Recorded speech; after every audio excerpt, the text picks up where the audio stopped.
We arrived in London on a Sunday morning. Ah, the traditional London fog. I wouldn't call it traditional. True, the weather is changeable in England, but it doesn't always rain, as some of us may think. The rainy and foggy season is late autumn and winter. A boat trip on the River Thames is a favourite of all visitors to London. The Discovery, Captain Scott's polar research ship. He sailed in it to the South Pole. St. Paul's Cathedral, a masterpiece designed by Christopher Wren that dominates London. The Towers of London is one of the most popular tourist attractions, a medieval fortress with armories and historical relics. It's a museum now, isn't it? Yes, 900 years of history are behind its gates. The beefeaters who guard the tower still wear Tudor uniforms. The Tower Bridge is a tall structure. Its two halves can go up and down and allow seagoing ships to enter the Pool of London.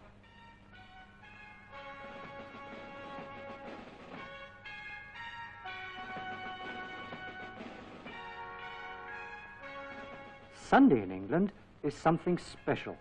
Shops are closed, no heavy traffic, no theatres, no professional football. In marked contrast to the situation in most European countries. Nelson's Column, the lions and fountains in Trafalgar Square.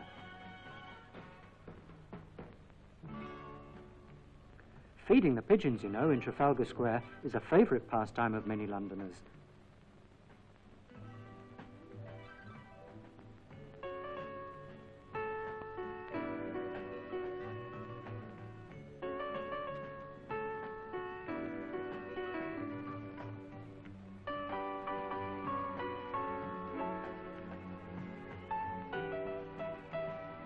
But Trafalgar Square is also a traditional place for meetings and demonstrations.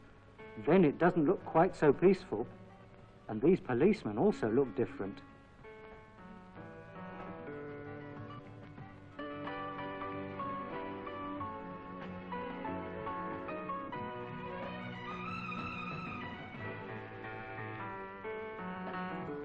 Piccadilly Circus is known as the heart of London's West End.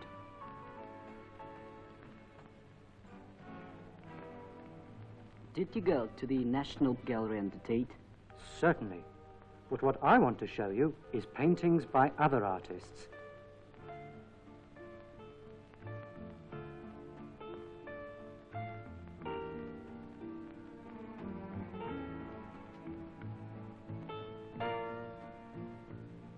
A street exhibition? Yes.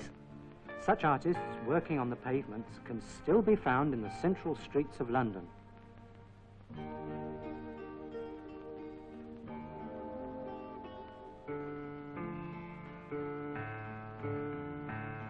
Beautiful London parks are full of people on Sundays.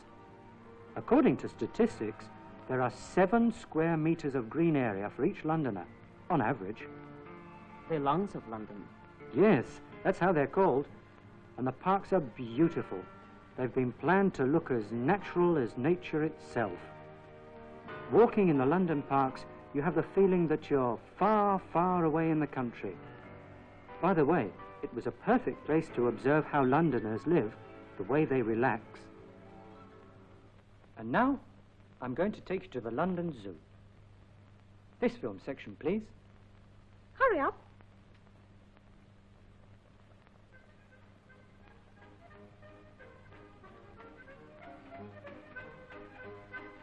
The London Zoo covers 36 acres and contains a collection of some 6,000 animals.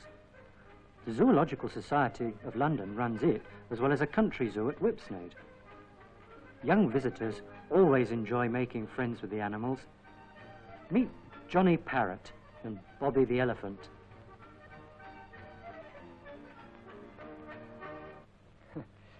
And now, let's go on to more serious problems.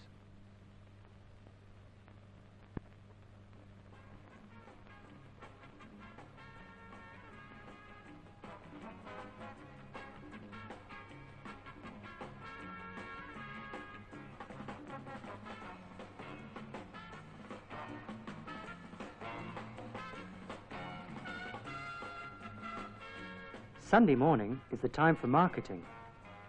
There are a few popular markets in London. Petticoat Lane in the East End of London is not only a market, but a kind of entertainment.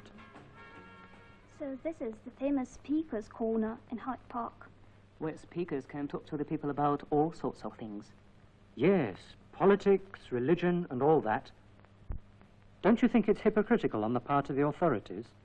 They permit free speech at Speaker's Corner in Hyde Park, but they arrest those who demonstrate their disagreement with government policy. Everybody knows what's happening in Ulster today.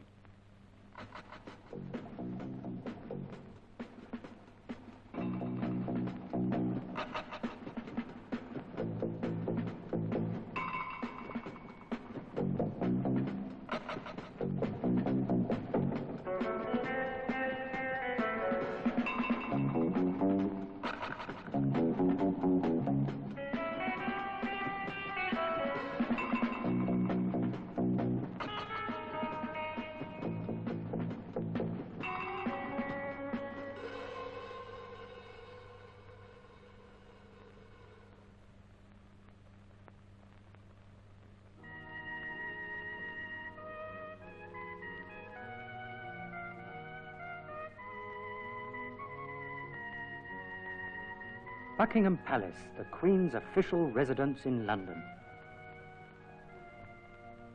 Windsor Palace. Like the Tower of London, this imposing castle was built by William the Conqueror. It's used as the Queen's residence at weekends and in spring. It houses a large collection of paintings. The Queen is at the head of the state, but she is constitutional. What does it mean, the Queen is constitutional? Well, you see, Great Britain is a monarchy, but the Queen's powers are limited by Parliament. The Prime Minister is usually the leader of the party that has a majority in the House of Commons. The party which obtains the majority of seats in the House is called the government, and the second main group, the opposition. So in fact, they have a two-party system. The British Parliament consists of two houses, the House of Commons and the House of Lords. The Commons chamber. The government party is on the right of the Speaker's chair, the opposition on the left. The Speaker's chair. The Peers' chamber. According to tradition, the Queen attends the opening ceremony and makes a speech. When Parliament is in session, the light on the clock tower is on. The city, in fact, is the oldest part of London. Here is the Stock Exchange, a witness to many financial storms and crises. The Bank of England. Whitehall, a street of government offices. Fleet Street, the centre of British journalism. Not only London papers are published here, but papers of all other parts of the country. Many new houses are being built today, but they don't solve the housing problem of the poor. The Royal Festival Hall, a multi-storied garage. The Post Office Tower, the highest building in Great Britain today. A new market, one of the shopping areas.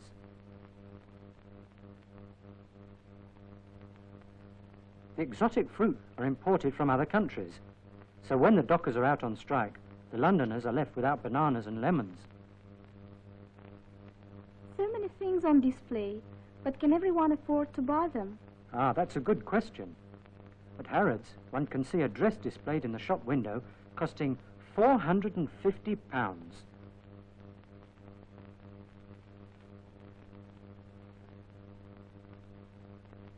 There's always a shop nearby, that personal touch of an old city.